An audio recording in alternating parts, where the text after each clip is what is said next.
William Norton's Introduction, Part 4 continued. The churches which have used the Peshido-Syriac text have borne witness as uniformly to its apostolic origin and authority, as the churches which have used the Greek text have declared its divine authority. Too little attention has been given to this admitted fact, and besides this, many modern critics who have treated the Greek text as the only text which has testimony to its apostolic authority have rejected the general testimony of those very churches which have used the Greek text. These critics have slighted the readings best approved by the mass and long line of those assemblies, and have adopted as chief guides two copies which have no record whatever of having been generally approved by those churches. They have also done this in spite of internal evidence in these two Greek copies that they have been carelessly written. Special attention needs to be given to these facts.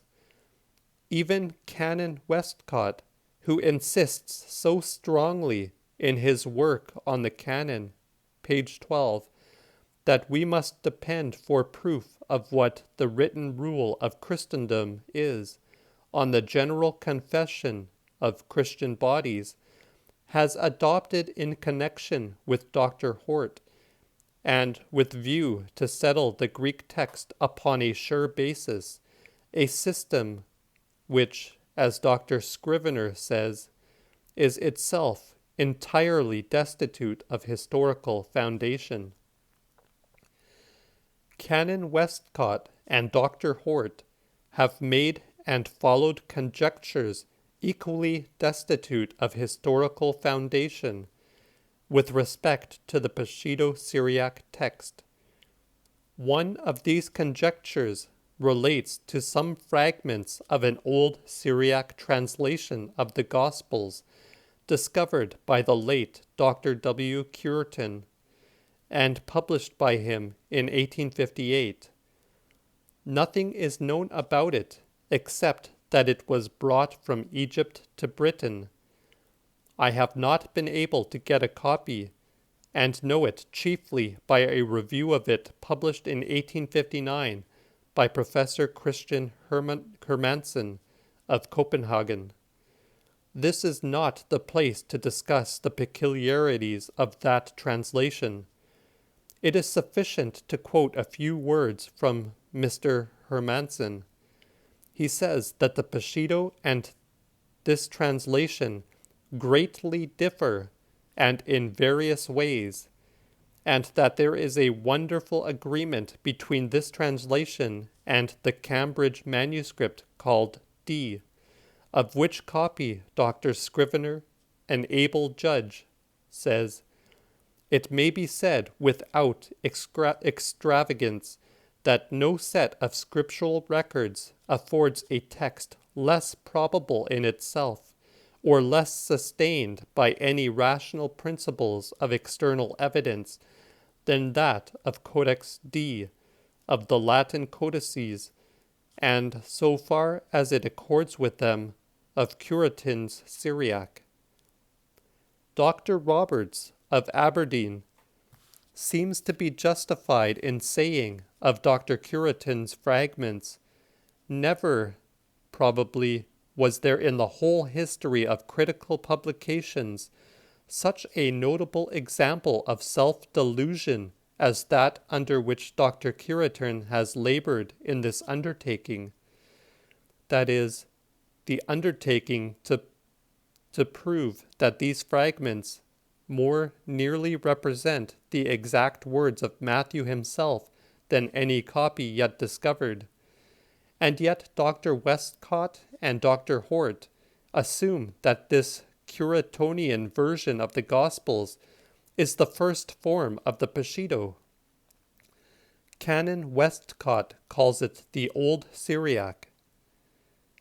He says, "It appears to have been afterwards corrected, but in the absence of an adequate supply of critical materials, it is impossible to construct the history of these recensions in the Syriac. Notwithstanding these conjectured recensions, he speaks of the present corrupt state of the text. One is startled, pained, and almost appalled by finding that a scholar so highly esteemed as Canon Westcott can so violate his own rules, by finding that he not only rejects the admitted testimony of churches to the apostolic authority of the Peshitta as it now exists, but even invents and follows mere fictions, and these of a kind fitted and seemingly intended to destroy its reputation. Can it be that this amazing inconsistency and impropriety is in some degree due to a fact which Canon Westcott mentions in one of his notes when speaking of the Peshitta? The note is this, in his work on the canon, page 238. In reference to the phraseology of the Peshitta, it is worthy of remark that Episcopus is preserved in one place only, Acts 20:28. Elsewhere, it is Kashisho, presbyter, except in 1 Peter 2:25. The Peshitta has their caretaker. Dr. Westcott's note directs special attention to the fact that the Peshitta has omitted in most places the word which, by being adopted as the name of the prelates who rule the Church of England, gives them some show, and but a deceptive show, of scriptural origin. It cannot be forgotten that Dr. Westcott has stated that the omission of the word bishop from passages in the Peshitta is a fact worthy of remark. Drs. Westcott and Hort published in 1881, 6 years after Dr. Westcott's fourth edition of his work on the canon, dated 1875, a long and mysteriously made introduction to a new Greek text full of strange changes. Both editors are responsible for the principles, arguments, and conclusions set forth in this introduction, but it was written by Dr. Hort. The following suggestions made by them are founded wholly on imagination, without one word of proof. The popular Peshitta version, till recently, has been known only in the form it finally received by an evidently authoritative revision.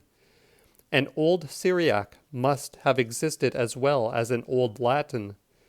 Within the last few years, the surmise has been verified.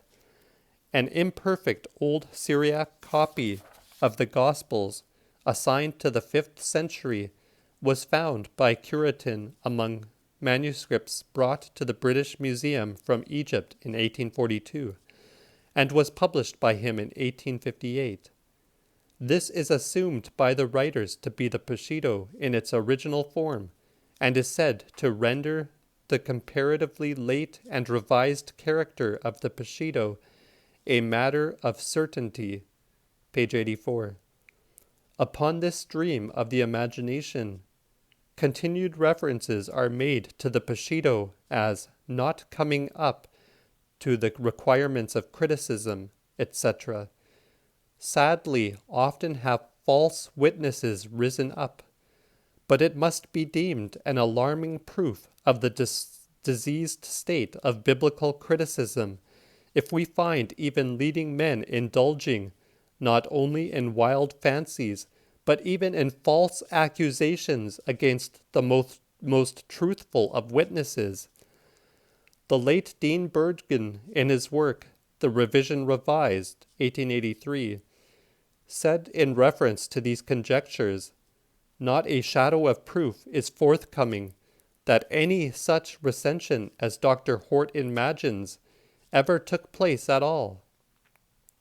He has, firstly assumed a Syrian recension, secondly invented the cause of it, and thirdly dreamed the process by which it was carried into execution. After reminding Dr. Hort that B.P. Ellicott has said that it is no stretch of the imagination to suppose that portions of the Peshitta might have been in the hands of the Apostle John, the dean said, "The abominably correct document known as Curitin's Syriac is by another bold hypothesis assumed to be the only surviving specimen of the unrevised version, and is thenceforth invariably designated by these authors as the Old Syriac.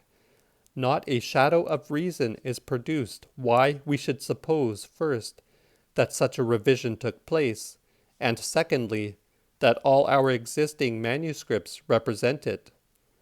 These editors even assure us that Curitin's Syriac renders the comparatively late and revised character of the Syriac Vulgate, i.e. the Peshitta, a matter of certainty.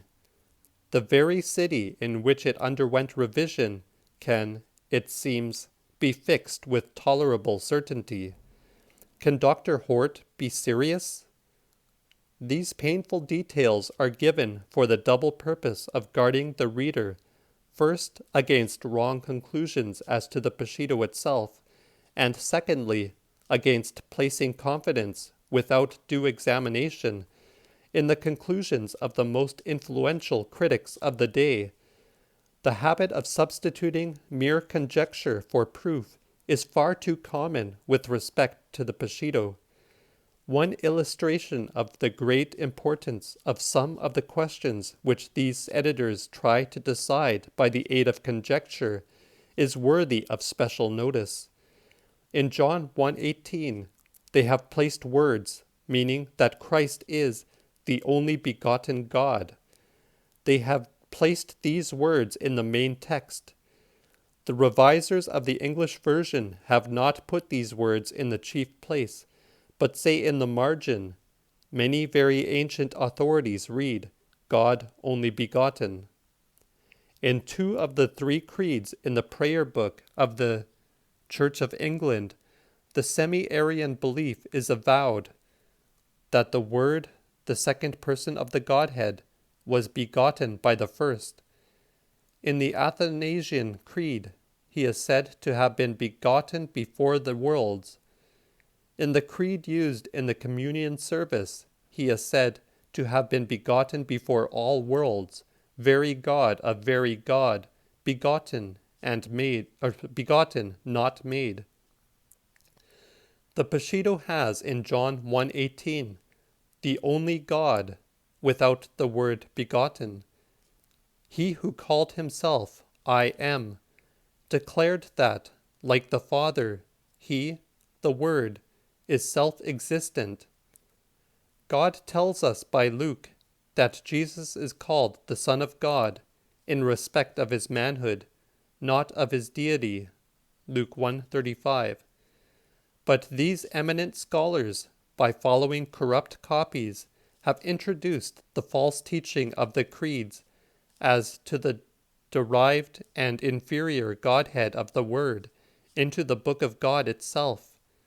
This false reading not only ascribes to the Redeemer a double sonship, one that of his humanity, another that of his divinity, of which Scripture says nothing, but it provides a theme for the scoff of infidels, and builds a barrier which prevents the godly from asserting the absolute oneness and the underived equality of the deity of the Father and the Word. Bishop Herbert Marsh, professor of divinity in the University of Cambridge, in his lectures on the criticism of the Bible, 1828, maintained, as most persons do, that conjecture must not be applied to the sacred writings. It is indeed self-evident that conjecture cannot possibly prove a book to be of divine origin, nor can possibly be a fit reason for believing that any words in it have such authority. We have to insist that evidence, not fictions, shall guide those who profess to teach us what words are those of God, that readings approved by the mass of the faithful, both of earlier and of later centuries, shall have a full hearing, that mere foundling copies without a history, full of copyist errors and tainted with semi-Arian untruth, shall have a low place and little regard, that copies exactly written and well attested, as having descended from the very time of the apostles, shall be treated with all the honor which is their due. In the next video, I will start looking at part 5, the belief of those Christian bodies which have used the N.C. Bushido Syriac books.